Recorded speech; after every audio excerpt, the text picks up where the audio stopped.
sense that the spoons are beating out some kind of rhythm, a message, trying to tell me something.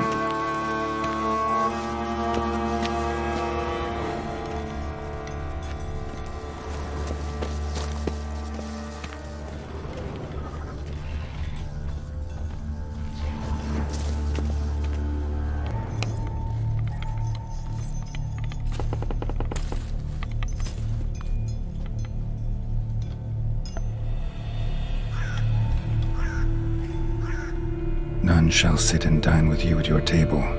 No spoon you have shall sate you.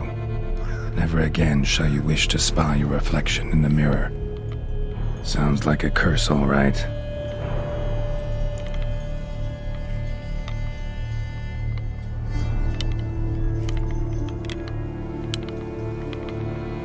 Somebody's clearly obsessed.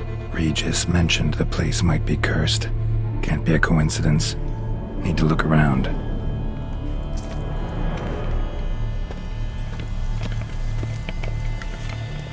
What a pigsty. Need to search it thoroughly. Find a way to collect some wight saliva. Wight's obsessed. A real collector. Thoroughbred.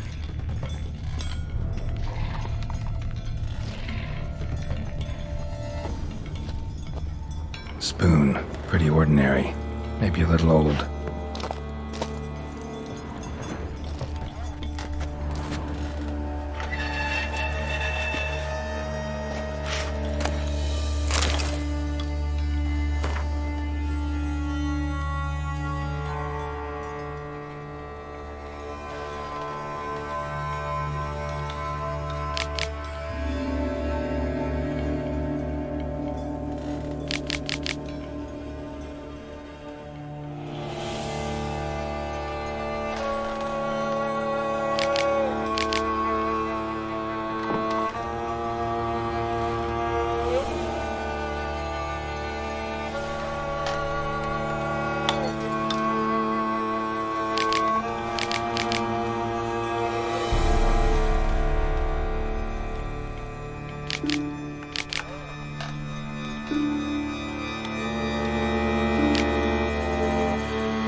Girl realized she was changing into a monster, recorded it in her diary. Poignant. Spoon's incredible. The craftsmanship must have graced a rich man's table.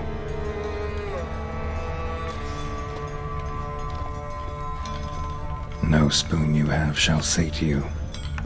Whatever lives here treated that literally, still searching for the right spoon.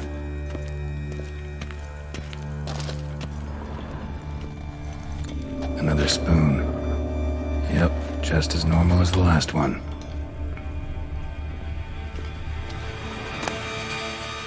A spoon key. Sophisticated crafting. Tag bears a description. Wight's a true collector. Skeletons. Doubt they came here willingly. This have anything to do with the curse? None shall sit and dine with you at your table. It'd make sense. Woman's name scratched into this wooden spoon. Romantic.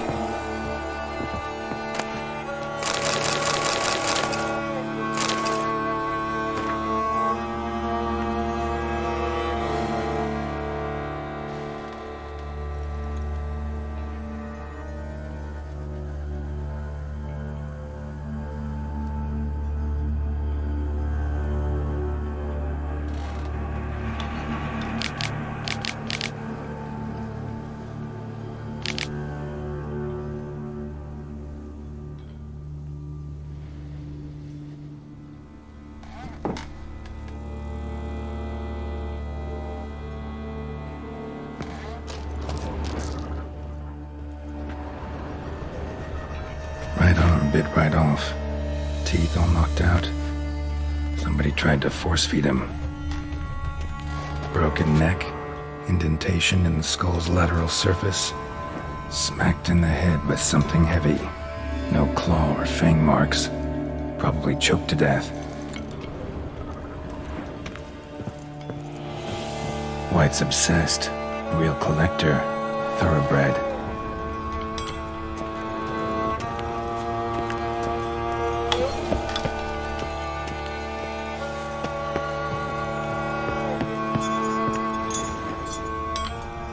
Smashed mirror. As if someone couldn't stand to look at themselves. The monster. Journal's author, maybe?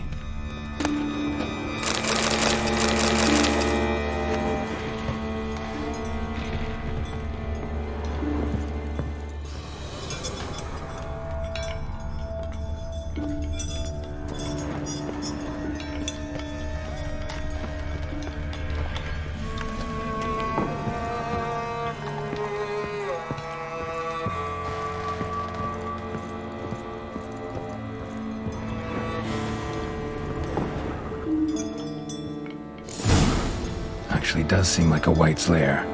Bit atypical, but still. Cauldron should be somewhere around here. Spoon, pretty ordinary. Maybe a little old.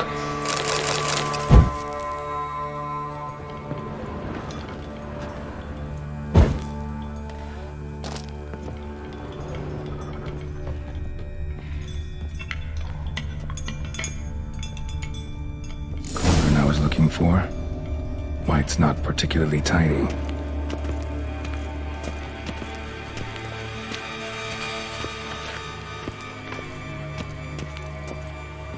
Another spoon. Yep, just as normal as the last one.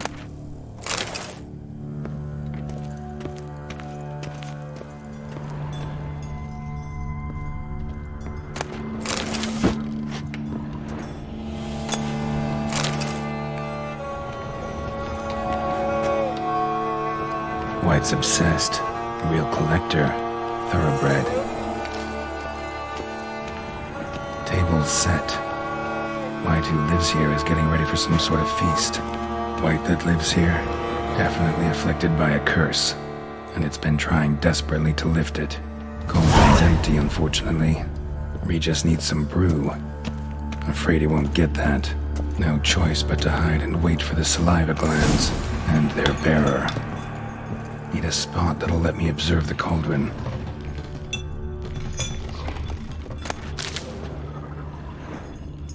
Spoon, pretty ordinary. Maybe a little old.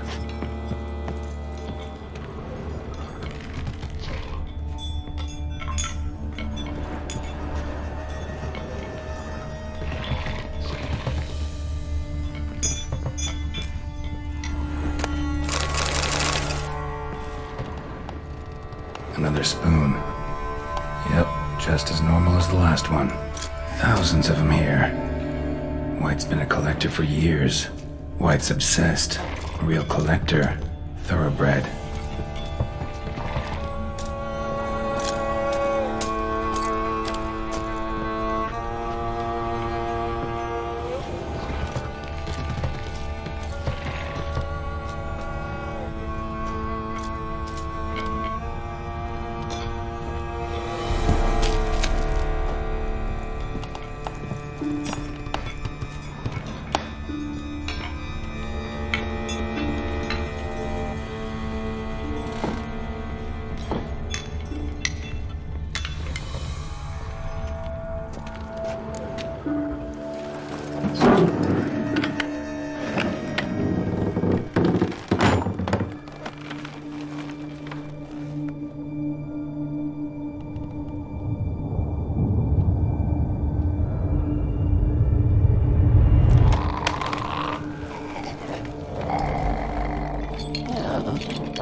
not gonna hurt you.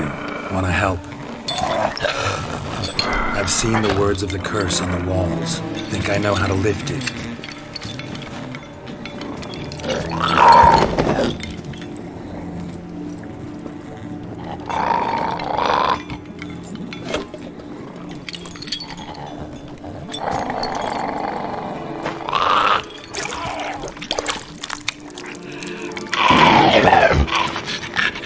You tried to bring folk here, convince them to sit at the table with you, right?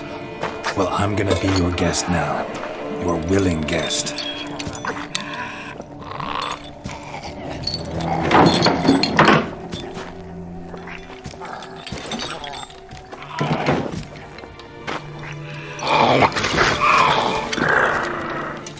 Just need a bit for Regis. And now we'll tend to you.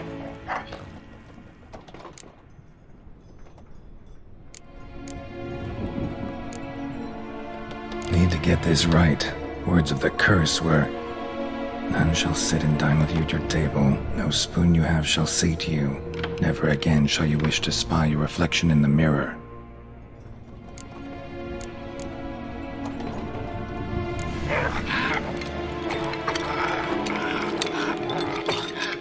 We can't use spoons. No, that won't work. You've been looking for a spoon that would feed you, but there's no such spoon. We need to eat without spoons.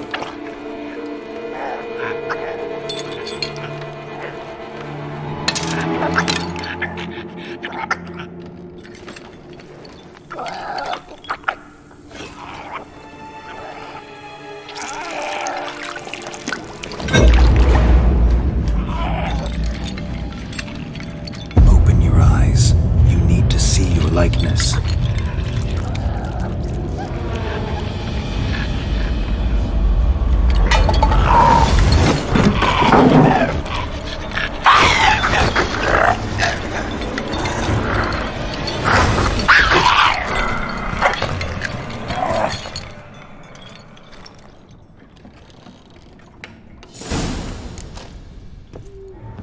Think it worked. Just not quite like I expected. Need to see what happened to the wight. Won't be hard to find given its stench.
Easy. Not gonna hurt you.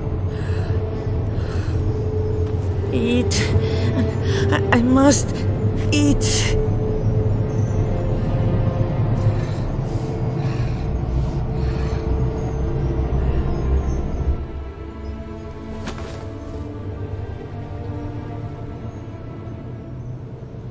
I'll take you someplace safe.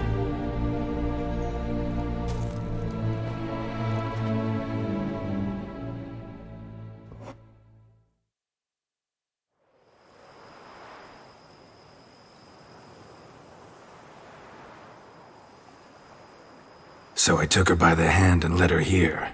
Seemed the only sensible place for her. You did the right thing, sir. She should recover quickly here. Don't worry, sir. I shall see to everything. She is safe here and in good hands. She'll soon be back on her feet. Might actually take a while. She hadn't eaten anything in over 100 years when I found her. Horrid. Whatever brought this about? Told me her story on the way here. Her name's Marlene. She was once the very beautiful and proud heiress to the Trastamara estate. One evening, when she was holding a banquet for friends, a beggar came to her gate seeking alms. He had a bowl and a spoon with him. He sat outside her fence and waited. I've heard of the custom. An ancient rite of hospitality that obliges one to give food and drink to such a guest lest he depart hungry. To neglect the custom is to bring great misfortune down upon oneself. Marlene didn't care a whit for the old customs. She drove the man off, saying she'd rather feed the leftovers from her feast to her dogs than to give the beggar anything. The beggar then broke his spoon, cast a curse. She was beautiful, so he said she'd never wish to look at herself in the mirror again. Since she adored feasts, he swore no one would ever wish to sit and dine with her. And as she even refused him the crumbs from her table, he swore she'd never find a spoon in the world that would sate her hunger. A harsh punishment. I imagine lifting the curse was hardly simple. Curses are tricky. They play on irony. Always gotta figure out what the catch is. Marlene had spent decades looking for a way to lift it. Transformed into a wight, she stole spoons and lured folk into her home, trying each time to get them to dine with her. Didn't work. So what did? Someone had to sit down and share a meal with her, of their own free will. They had to eat without using spoons, and make her look at her reflection. That's it? That was all it required? Simplest solutions are sometimes the last that come to mind. Besides, when you're a wight, it's pretty damn hard to find willing human company for a feast. I imagine so. But, most importantly, it is now over. Please, don't worry. She will be in good hands here.